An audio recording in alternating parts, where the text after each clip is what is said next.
Welcome back to CALcast. Hi. Today we have Mr. Neyhart, the infamous history teacher. Famous, not infamous. Whatever. Infamous is negative. Generally speaking. Yeah. I try not to be negative. Yeah, so he's Yeah. positively infamous. If that's a thing. Sure. Yes. He's actually the first teacher that we have. Is that had. true? Oh, yeah, because we've first had teacher. plans to have teachers. And then they, Miss Littner has been in the background of one or two. But yeah, that was a long time ago. So. And it didn't really count. the first on-camera teacher. Well, then you know where your true support Yes. comes from. Yes, we do. All right. So let's recap. We've had just the past week. We had homecoming last week. Yes, So that's homecoming. a lot of things.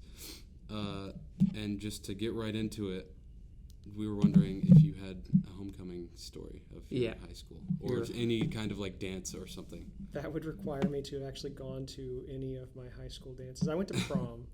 I did go to prom. I actually went to prom my freshman year and my junior and senior year. My freshman year, there was a friend who shall remain nameless, just in case somehow she were to come across this, who had asked like 7 different people within her senior class, and they all were giving her all these various excuses. And she had known my sister, who had graduated a couple years before, and so she knew me through my sister, and she called the house one evening and was just like, "Would you be interested in being my date to senior prom?" I think I'm going to have to check with my parents. Yeah, because at that point. So little freshman in high school me, my parents sort of talked to her on the phone, interviewed her, like, what are your plans? What are your pre-prom plans, post-prom plans? Why are you inviting our son? They came to the conclusion that it was more like, oh, she just didn't want to be the only person in her friend group without a date. and she felt like awkward. you would say yes because she kind of knew you. Mm-hmm. And so we ended up eating dinner, just the two of us at Red Lobster, her treat. That was nice. And then hung out with a whole bunch of people I didn't know because she was literally the only person in her friend group I knew. So the entire we didn't go to the dance floor a single time. It was just this got dressed up, bought a suit because I didn't own one at that point. So I was like, it's a good excuse to buy one. So You bought it or you rented it? No, we bought the suit. Ooh. I rented a tux for my own proms, but I went ahead and bought a suit because I'd outgrown the last one I had. So those are the only dances you went to? Yeah, I never went to a single welcome back dance or homecoming dance. We had a lot of them, but yeah, because I'm sure your school had more dances than. Yeah, we had, I think, at least 4 a year. And 4 that you could actually go to. There were separate proms for juniors and seniors because there were just so many kids. I think here comes the janitor. Indeed. Yeah, that's usually what happens in the week. Yeah. We can just... You're good. We'll just kind of Wait. stop for a second, and I can cut this out. This happens periodically. Or it could just be an awkward segment. Yeah. We just... And we pause and stare deeply into the camera. Mm-hmm.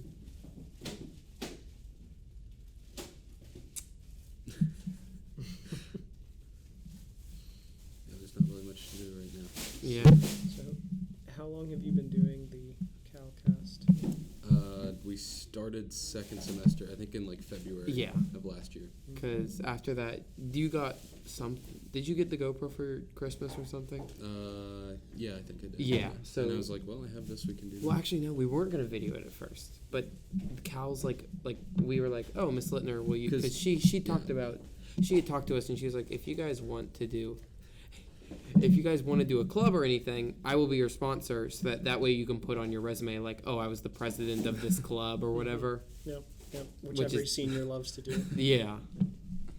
I think she talked to Miss Mason about it. Yeah, and we pretty much, we were like, oh, yeah. Yeah, Miss Mason was like, hey, you should do video. And we're like, so we were like, okay. yes, we're doing video now. Yeah. And then, and after that, we kind of, well, I do little of the footwork. Matt does most of it. I just provide my personality. Yes. All right. Yeah. Okay. But yeah, so we started. It's funny. Second semester last year. Yeah, I think the 3 people who were mainly, because she talked to Mr. Wooldridge about getting some kind of like funding just to get like microphones, like individual ones, so it's not this one, it'd be better quality. And I mean that didn't happen because there was a lot of stuff going on when she asked him. But now she's gone, Miss Mason's gone, and Mr. Wooldridge is gone. So we're just kind of on our own. Yeah, so all the faculty that actually know that we exist. Well, not all of them. I mean, yes. Because I'm here. Yes, you're here now. So I know you exist. Also, Miss Littner, this year, before she left, she made copies of all the poster that I made. Yeah. And I think she put them in every teacher's mailbox thing. I don't know. Oh, yeah. Yeah, she did. And some of them put them up in their rooms. Some of them didn't. I don't remember what even happens to it. I remember seeing it, though. Yeah. I think Mr. Hayes has it up Yeah, in we his should room. probably do kind of like a I noticed some of them got taken, like the ones that I put on the walls in the hallways have gotten taken down. I don't know why. Did they go up before parent night? Oh, yeah. Hallways get cleaned off for parent night. Oh, but then, some of them are still there, so I don't know what it is. That's weird. Okay. So you only went to 3 dances? Yeah. Prom, 3 separate years. I could see that. You don't seem like the... Yeah, and my own proms, my junior and senior prom, I made it out to the dance floor once during junior prom. I actually had an official date to that prom, and so we went out when they finally slowed the music down enough that I didn't feel like there was going to be nothing but inappropriate body movements. Oh, yeah. I went out on the dance floor with my girlfriend, and then senior year, I was just there with a longtime good friend, and we had both said to start with, like, yeah, we're not really interested in the dance floor part of things, but my humanities class, we had learned the cha-cha as part of the class. We had a unit on dance, and so we had learned the cha-cha, and the teacher said, any student, I'm going to talk to the DJ, any student that goes out and actually performs with their partner from class during that song, I'm going to give you extra credit in class. So I danced the cha-cha at senior prom. So in 4 years of high school, I attended 3 dances and danced to 2 songs. So that is my career of high school dances as a student. I've actually probably danced more as a teacher at high school dances than I did as a student at high school dances. Yeah. I could see that. Yeah. I'm much more of a you don't really like dances. No. I could see, whereas both of you would kind of not really want to be in the center of a bunch of screaming music and stuff. Whereas I kind of gravitate towards that more. No, for me, like, just give us a banquet where everybody dresses up, because that's ultimately all we wanted anyway. It was just me and my friend group we just want to get dressed up. I rented the tux because I'm gonna look good. Yes. I rented the tux and made sure it color coordinated with the date's dress, and we went and we just had a good time mingling and socializing and avoiding the part of the room that had the dance floor because it was frightening. And I mean, it was legitimately like you would look out at the dance floor and you're just like, how do those people think that's an appropriate way to interact with because I'm sure people? At other public school here. We're not talking about that. We're not talking about this institution. Yeah, that's right. Because approved. If at Cal dances, that doesn't happen as much. You've got to leave room for Jesus. Well, yes, you have to leave room for Jesus. But I'm sure at some public schools. The thing about not liking to be in the center of the dance group, there's literally like on the personality quiz like websites, one of the questions is almost always, I prefer to stay near the edges of the room when there's a big crowd. And it's like, yeah, that's me. That's me. Yep, 100%. Speaking of you wanting to look nice, how do you feel about Sears declaring bankruptcy? It's actually a sad day for me. I mean, Sears, it's not quite like Kohl's. Yeah. But Sears has been a frequently visited store in my past. My parents shopped a lot at Sears. My dad has a lot of his tools from Sears. My mother's sewing machine was from Sears. So it's a little bit of a sad day that this company is just continuing to fall to pieces. Like Infinity War. Like Toys R Us, too. Yeah, that was a very sad day. Well, I think Toys R Us, they declared bankruptcy, and then another company or like the same company bought the name, and then like they're like stores in like Canada or something. Yeah, somebody else tried to buy. It's also interesting on the Toys R Us note. Within the same week or two that Toys R Us closed all of their stores, KB Toys announced they are going to try to make a resurgence. So an already defunct toy store announced that they're going to try to come back at the same time that Toys R Us was announcing they were. Well, maybe they're like the competition's going. Yeah, not really because Amazon. Right. Yeah. Well, I think, and also Toys R Us was really expensive. They were. I mean, I went in there shortly after they announced they were closing. It was like, okay, one more time, I'm going to Toys R Us because, let's be honest, I'm a Toys R Us kid. And so I one more time I went in and I'm looking around. It's, first of all, your sign out front says everything must go up to 40%. Yeah. You walk in the store and it's like Legos are not on clearance and several other items were not on clearance. Oh, really? Because at that point, it was when I actually went in, it was before they had announced that every store was closing. So it was just the location I went in was closing. So they were going to ship the Legos off to other stores and things like that and still get the full price for them. Oh, okay. But I ended up buying my last purchase ever at Toys R Us was Legend of Zelda Monopoly. Ooh. So I have more versions of Monopoly than I should probably admit to anyone in public or for the web.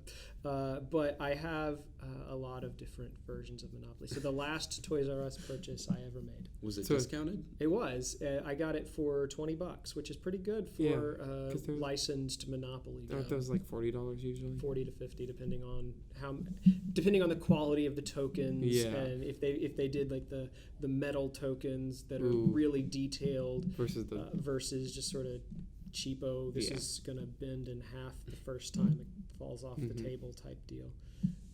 Yeah. Well, on the way to Florida last year, or I guess it was just a few months ago, during the summer, we stopped. We were not planning on stopping at Toys R Us. We saw Toys R Us, and we were like, "Oh gosh, everything's cheap," but we just kind of went. We went to eat lunch. My mom really did not want to go, but my dad was all for it, like because it was the bare end of the sale, so everything was cheap, up to like 50% off on some things. So we went in there and just everything is stripped. Just there's nothing. Only like the weirdest things are there. Like there's this like little toy games, like a video game, but also card game that like you'd never heard of before, but were there because nobody knew what they were. And Toys R Us had picked them up somewhere. I think there were Skylanders and all sorts of stuff like that.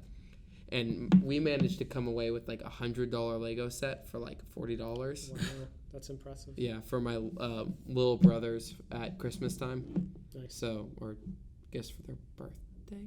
I don't know when it was. Well, hopefully you didn't just spoil Christmas for them. Yeah. Because that would be disappointing. I don't. No, they got them. Yeah, they got them. It wouldn't be Christmas. So it wasn't Christmas time. Who knows? But yeah. All right. So we talked about Mr. Wooldridge. What do you think about him leaving? Yeah. Or I guess he's already gone. He's already gone now. It's an interesting change. It's an interesting transition. I'm excited though. Mrs. Raffla is the principal who hired me. Oh yeah. So it's a fun transition this year as she's back in that interim capacity. But Mr. Wooldridge was a great leader for the school. He had been an administrator, though he was athletic director at the time. While I was actually at my high school, he was the athletic director there. But then became the principal there. So it was fun being under his leadership. He was a great leader. So it's an interesting time, an interesting transition. But I think you've got a bunch of teachers here at Cal that are all sort of on board with, continuing to make the best of the situation. And I think Mrs. Raffla is going to direct well. And we have, Mr. Brown, of course, that is... does way more than I think anybody actually knows down in the office, and I think we're going to be in good hands. It was weird, I will say, when the announcements came on. Oh, it threw me for a loop this morning. It's like, whoa, what voice is that? Yeah, we were like, okay, we're going to start, and like I was like, I forgot about it, and right when the announcement was, I had to brace myself. I was like, oh, this is going to be weird.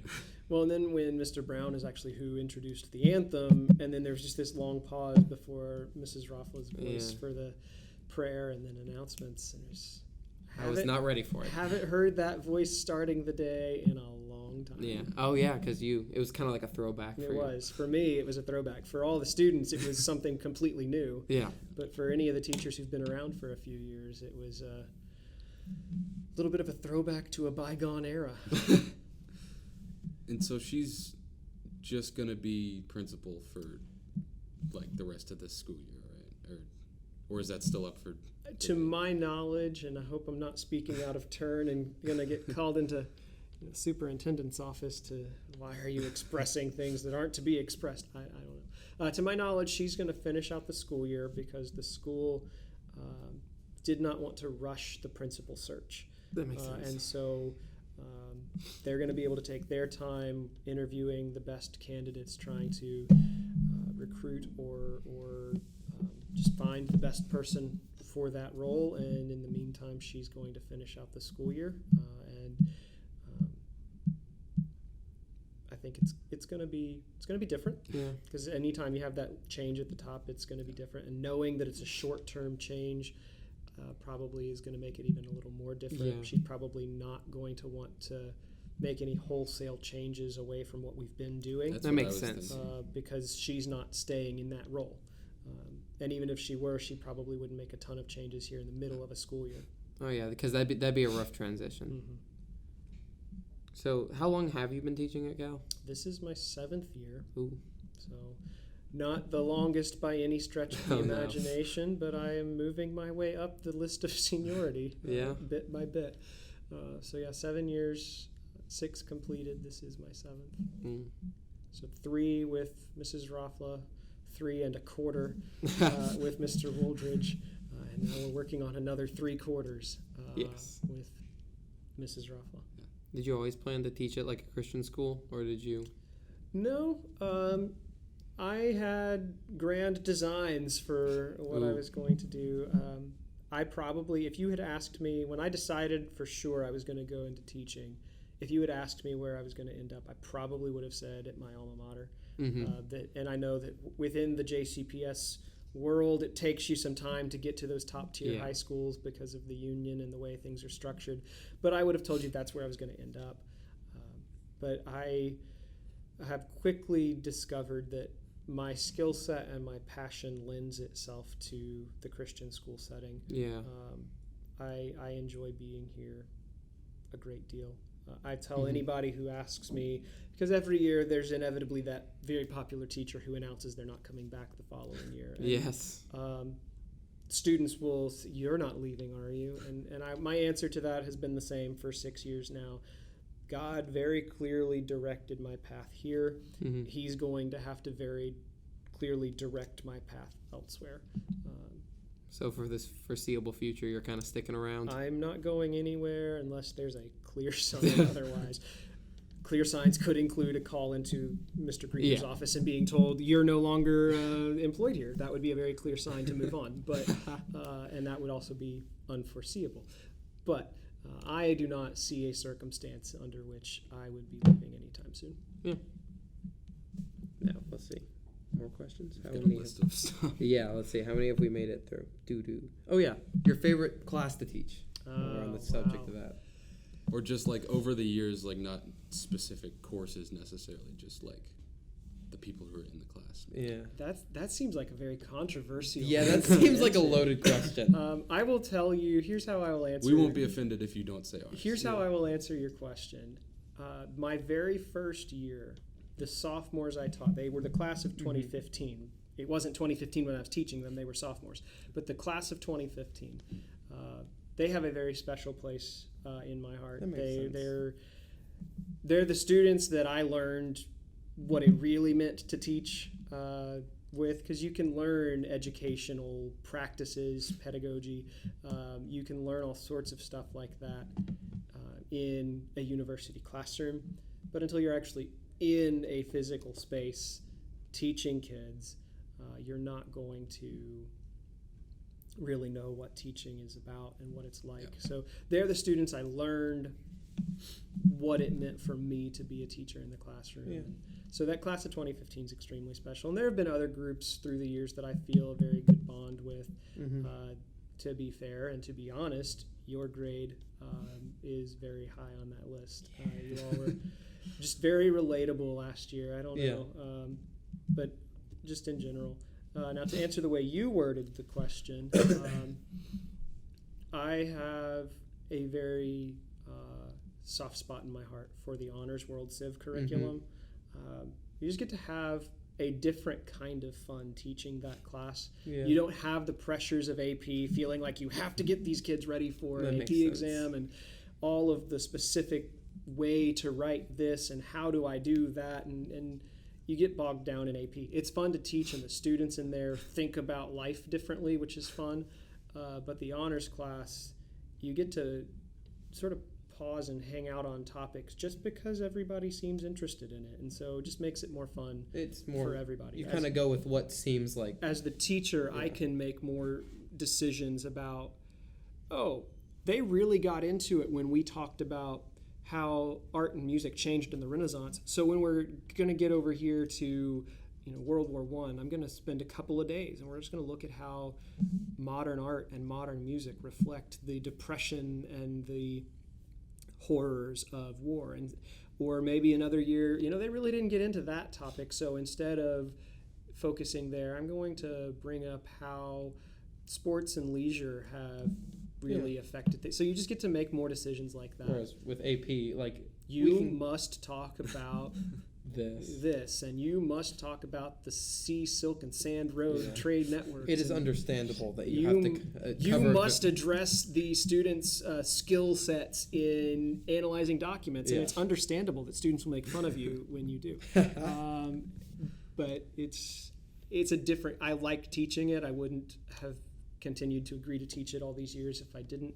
But the pressures of it make it not the most enjoyable. It's still a fun class to teach, and the students are great, but it's probably not the most enjoyable class to teach. Do you get, do they send you the scores on the AP test of all your students? Okay. Yeah, we get we access a report in the summers, actually before the students can access their own scores by a couple of days. We get a report that shows the individual, the numerical score, 1, 2, 3, 4, 5 for each of our students. And then a couple days after that, we get a report that says collectively your students averaged maybe on the essay where you can get 1 point for thesis, your group collectively averaged 0.6. So I know that, more than half of my kids got their thesis point. Or if it was 0.4, okay, I've got to emphasize that better next year. How do I teach thesis statements? It helps you adjust. And it's called an instructional planning report. So that's what it's there for. So I get the individual scores, and then I get some of that collective data, but it's not individualized. So I will never know if you specifically got the thesis point or not. And I guess no one will. Yeah, no one will ever know except the mysterious entity that is the College Board. We're having to deal with that more this year too. College Board. Yeah. Because we have more than just one AP class now. Yes, indeed. And my other AP classes, I'd gotten used to the rhythm of the history class. So A-Push, I'm like, okay, I kind of have this. I understand how it's supposed to work. But the other AP class, I'm like, darn, I have to learn a whole new format. English is totally different. Yeah, they're different curriculums, and they approach things differently. Just be glad that College Board did consolidate the AP histories. Prior to 3 school years ago, or this might be the 3rd school year, but prior to that, there were completely separate rubrics for the essays, and Mr. Ashcraft and I, not in an altercation, but we would have this push back and forth with one another because there was certain terminology that College Board used in AP World History that it used differently in U.S. history. And so I'm teaching students how to analyze point of view, and then they get into U.S. history, and it's this completely different thing. Or there was a concept that used to be called grouping. You had to group the documents when you were doing the DBQ. And the way World wanted it done was different than the way U.S. wanted it done. Plus, U.S. had 10 documents. You had to use 7. We had 9 documents. You had to use all or all but one. They were completely separate rubrics, completely separate strategies moving. So weird. You might have thought, well, I took AP World, so AP US isn't going to be too hard. But no, it was completely different. So the College Board, for all of the critics out there that like to slam it, and I would count myself amongst that number from time to time, it does continue to try to improve, and it does continue to address its own flaws. And that's really all you can ask from any individual or entity, is that it is self-reflective and tries to grow. Mm-hmm. Is the College Board just an AI? Does it just learn from its mistakes and just No, it truly is adapt? A board of educators. Some of them are college professors, some of them are high school teachers, some of them are professionals within the field that is being addressed on a particular exam. Do you think you'd ever teach college, like in the future? Well, when I went to KCU, Kentucky Christian University, for all you out there who don't know what As KCU you're repping the is, lanyard. yes, repping the lanyard here. When I went to KCU, I knew I was majoring in history. That was a set decision. There wasn't really any wobbling on that. And I felt as though I was being directed towards teaching high school. I thought that's what I wanted to do. I had talked to some teachers in high school and really felt that was the direction I was going. But as I was studying history, my academic advisor and the other history professor both kept pushing, you really ought to go get your master's and doctorate. You really ought to go into grad studies in history. And so I did think about it for a little while from that regard, going on to becoming a history professor. But I quickly decided, you know what, my skill set, my passion, I feel that my calling is to be a high school teacher.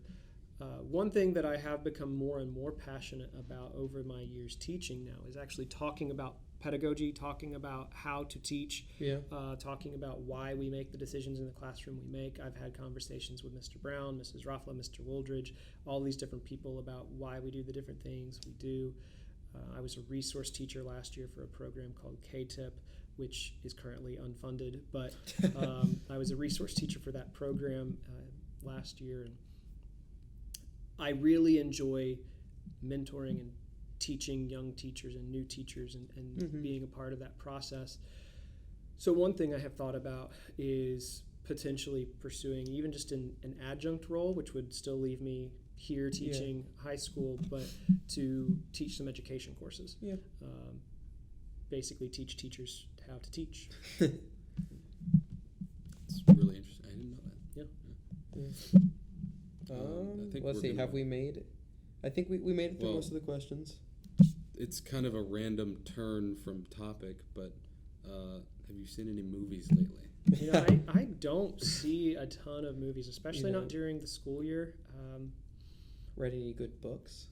I haven't actually been able to do much of that recently either. It's been sort of a busy school year with taking on some additional responsibilities and things, so I haven't had as much spare time with the reading either, which is unfortunate. Let's see, what was the last book that I did finish? This summer I blew through in about a week The President is Missing, the James Patterson book that has Bill Clinton's name on it. It was a fascinating book, fascinating mystery, very interesting, and then the last chapter they decided that they were going to write out the speech that this president was going to give as he addressed Congress, so it got extremely political. But the actual mystery plot was very intriguing, and you had no idea what was going on, and so that was really fun. It was just sort of let's let my brain completely just relax and enjoy something. I hadn't read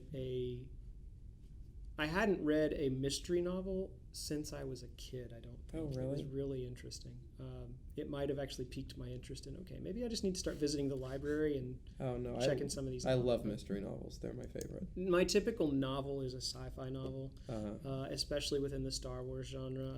There's, again, when I want something that's just fun, I'm going to go that route every time. That's true. I could see whereas sci-fi is a little more fun than getting bogged down in a mystery. Yeah, because then your brain is, what's going to happen? There were several times I would read like before going to bed and discovered quickly that reading a mystery before going to bed is not a good idea. Oh, no. Because then your brain is what's going to happen? Where's that plot twist going? I may have not gone to sleep until like 12:30 last night because I was mid-book. So I had that problem. When I was actually again, this was during the summer, so I could afford to do this. But when I was actually finishing The President is Missing, I had been reading about 50 to 60 pages a night.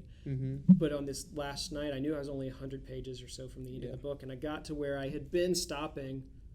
Can't do it. No. Because the end of a mystery, like they're starting to wrap those plot points up, and so it's getting more and more intense, and you're like, but what's going to happen? And it's literally a page turner. Like, you just can't stop. So I didn't. Yeah. So then, during the summer, did you see any movies? Back to that. I'm trying to remember what the last movie I actually saw was. My sister and I went to Ant-Man and the Wasp. Yeah. That was the summer. I enjoy that. The Ant-Man movie and then Ant-Man and the Wasp. They just have a different tone than a lot of the other Marvel movies that I enjoy. Because they're kind of like just separate from the rest of the whole Avengers thing. Yeah. So they can until they aren't. Yeah. But I won't give any spoilers away, just in case. Yes. But I kind of Ant-Man and the Wasp. I enjoy it. I would have if you want me to get really nerdy about movies. Edgar Wright was going to direct them, and I really like Edgar Wright as a director because he directed. Have you seen Baby Driver? I've seen part of it. Yes, and all other sorts of movies like Shaun of the Dead and stuff like that. And he was going to direct. He had been working on Ant-Man the movie for a lengthy period of time, and then it just kind of fell through. He got fired from the project and everything, and then I don't know who's directing him now. The tone is different. It's not. It doesn't really cater to me. It's not my favorite, but I also saw Solo. Yeah, which was an okay movie, but I wish it wasn't purporting to be a Han Solo prequel story. Oh yeah. I wish it was just some random heist movie in space. Yeah, that's. But by putting the name Solo on it, that made it more of a disappointment. I feel like if I had just gone into some random space heist movie, that would have been fun. That or would have even been, if it was like in. Or yeah, it could have even been a Star Wars movie. Just don't call it Han Solo. Yeah. I'd prefer more like, oh, these are new characters from Star Wars movies. And supposedly Rian Johnson's working on a trilogy that's going to be that way. It's going to be a different corner of the Star Wars universe that's never been explored before, characters you've never met before. Rian Johnson would be much more suited to that than directing one of the. I wish he had not directed one of the saga stories. I feel as though he took it in a direction that it should not have gone. I feel as though he disrespected a great deal of the characterizations that had been created originally. I know that is an unpopular opinion in many circles, but that is mine. We've had a whole episode on the CALcast about The Last Jedi. We had Wesley on, and he's not a fan of those movies. Well, I can join in that. Yes. So yeah, I mean that's what I imagined. I imagine if you haven't really watched a lot of movies recently, you can at least go, yeah, I've seen Solo and one of the superhero movies. Yeah, that's most of my movie going is my sister says, hey, you should come see this movie. I don't want to see that movie. I'll pay for your ticket. Okay, fine. And so then I go. But I'm really not a movie person. As much of anything, and here's some insight into my personality, I guess. I don't like being in movie theaters. I don't like being anywhere where I can't sort of be in some semblance of control of what's going on around me. It makes me nervous. When I'm at the movie theater, I typically go to the back row on an edge because I don't like having people behind me. Oh, really? I can't deal with people eating behind me. I can't deal with if I know that there's going to be like if like I'm riding a train or something and there's a consistent bump as you go along the track, I can get used to that. It's fine. But when there's an unpredictable child kicking your chair at random intervals or things like that, it infuriates me. It honestly does. And so I can't deal with that in theaters. It's very just unsettling, and I can't enjoy the movie. Yeah. So what I do more than go to theaters is wait for movies to be out on Blu-ray. Where you're kind of in your own. And then I can be in my own environment. I can turn the TV up as loud as I want, whatever, or as soft as I want, and do my own thing with that. And so that's more of my movie thing. I'm really more of a TV person than movie person. So I have probably an embarrassing amount of TV on DVD, and I will binge watch quite a bit. Yeah. Use Netflix? I don't use Netflix too much at this point. I have. He prefers it on DVD. But I am a physical media person. I do like the idea of like, oh, I own this. Mm-hmm. Because you never, with Netflix, things come and go, and it's like, what if I want to watch that right after it's been taken off? Well, guess what? I own the DVD. I can watch it whenever I want. So what would you say your favorite movie is? Favorite movie? Oh, goodness. Give me a category. Oh, gosh. It needs to be something that's not obvious, like sci-fi, because I imagine you jump right to Star Wars if we said sci-fi. Just thematically, the story it tells, Return of the King is, from the Lord of the Rings trilogy. Yes. Return of the King is one of my all-time favorites. Mm-hmm. Growing up, it still is my favorite Disney movie if put on the spot, but growing up, Beauty and the Beast, one of my all-time favorites. Non-Disney, non-part of a series of movies, I would have a hard time really narrowing it down. One that if I see it on TV, I will always stop on it is A Few Good Men. It's Jack Nicholson, Tom Cruise. It's the movie that you can't handle the truth. That famous line. I will always stop on that one mostly because I want to see if it's anywhere close to that scene in the courtroom. You want answers? I want the truth. You can't handle the truth. And it's just iconic. You have to catch that scene if it's anywhere close. But. Matt, do you have a favorite movie? I feel like I've thought about it before, and I do, but I can't think of it right now. I really don't know. I know at least one of the movies that I very much enjoyed when I was watching it, because I grew up on a diet of Hardy Boys and mysteries and all sorts of stuff like that. I've never really grown out of that. One of my favorite movies that I've seen is The Usual Suspects. Okay. Have you seen it, anyone? No. I haven't. It is laced with profanity throughout. But at the end, there's a fantastic... The mystery is told throughout, and there's a character who you don't really know who it is. And there's a fantastic twist at the end that leaves you surprised that you didn't guess it, but at the same time, like, oh, how would I have ever guessed that? So, the only problem with the movie is that about every other word is an F-bomb. So... That is frustrating. Yeah. So we don't officially recommend it. We do not officially. Because me and my dad, we were just like hanging out, and he's like, "We're gonna watch this movie. You just have to understand that we don't like to talk like this, but it's a good movie." Yes, indeed. Though some of the characters you can't even understand, so you can't you're like, I guess you said an F-bomb there, but I can't understand anything else you're saying too. So. With the TV thing, I heard you say Amazon Prime. So do you use that, like the Amazon Prime Video, or?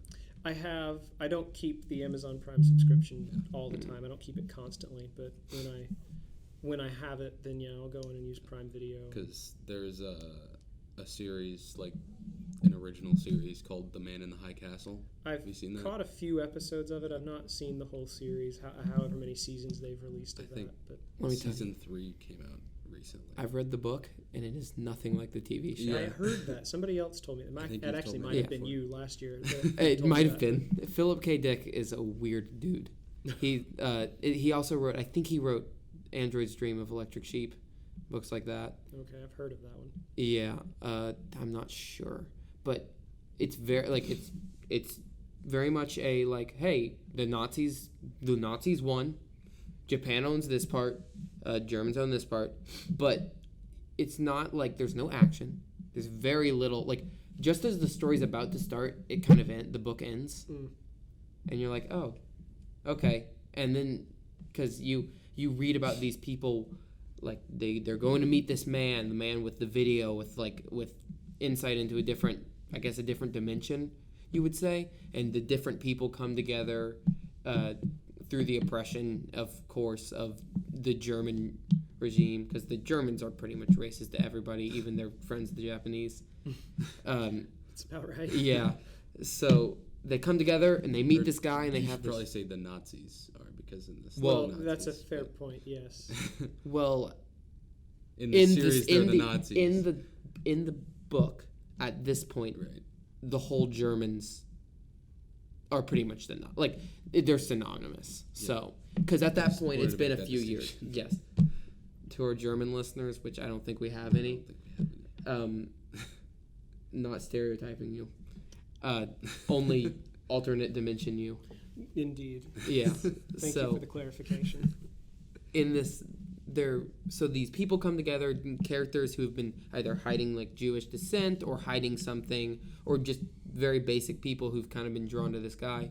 They meet the guy, and the book kind of ends, and you're like, oh.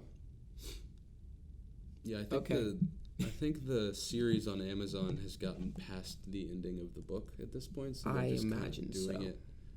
And it's still really interesting. It's like how Game of Thrones kind of went.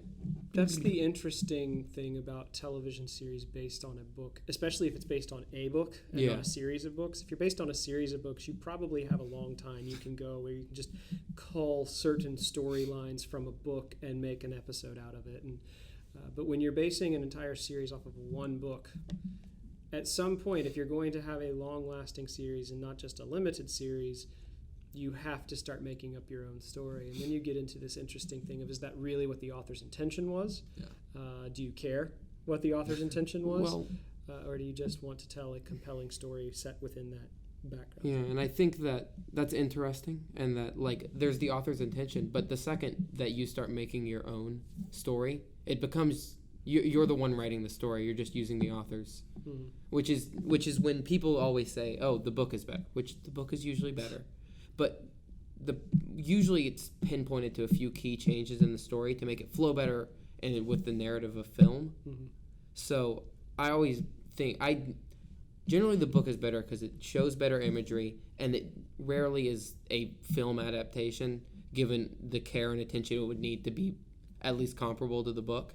I'm sure Lord of the Rings is one of the few that you can point to and go, I would say that the book is better, but at the same time, that's a great film. Yeah, there are certainly some changes that were made that I think were horrible changes. Yes. But overall, yes. Horrible changes. The films still protect a lot of the themes. Yeah. And still, but they changed one of the central focuses, in my opinion, of the books. But that wasn't really the point you were making. Yeah, that was not. You just hit one of my nerd buttons. It's fine. I have many nerd buttons. It is ironic how you said that the book gives better imagery when the movie or TV show is literal images on the screen. Well, the thing is that when you're reading a book, you get to create the imagery out of the text given by the author, and in a lot of ways, especially since you went back to the example of Tolkien, he created such a vast world and history, some of which never even made it into the books, but because it existed, he was writing as though there's all this real history, and so it just brings a weight and an imagery to the books that then becomes so limited when you see the film, because it's you no longer can create your own thing because Peter Jackson has created it for you. Yeah. This is the image. It's not whatever your mind can come up with out of Tolkien's text. This is the image that Peter Jackson is providing to you. Which is why I prefer to watch movies that aren't usually based on books, or at least when they are, they're like very loosely inspired, or like they're inspired by a true story rather than a book. Because that way you get an original idea as opposed to somebody's adaptation of somebody else's idea. And that is a whole different topic, but where you just say you get an original idea. There's nothing new under the sun. I'm beyond over this obsession with remakes, reboots, and revivals right now. Can we not come up with a new telling of the story? Like, okay, fine, there's nothing new under the sun, and there truly isn't. Every single storyline that you see created today, you can point to another place where you tweak some characters or some plot points or who does what within the story, but there's that same story somewhere else. But if you, it just to me feels lazy to say, oh, that was a successful story in the 1950s. Let's do it again. Yeah. That was a successful television show in the 1980s. Let's make it again. And let's come up with some new ideas or some new ways to tell the classic stories. Well, I think that's a that good seems note like to end a on. good Yeah, thesis statement. It's 4:41. Glad you approve. Yes, I approve of it. Yeah, I gotta get out of here soon because my car is dead. So my grandma's taking me home. I forgot about that. Well, I got to. Yeah. Yeah. It was good. That was actually we had a lot of good I bet discussion. I would venture to guess that was probably our best episode because it was the most organized. Yeah. Well, when you have questions that you've come up with ahead of time, that probably helps. That usually doesn't happen.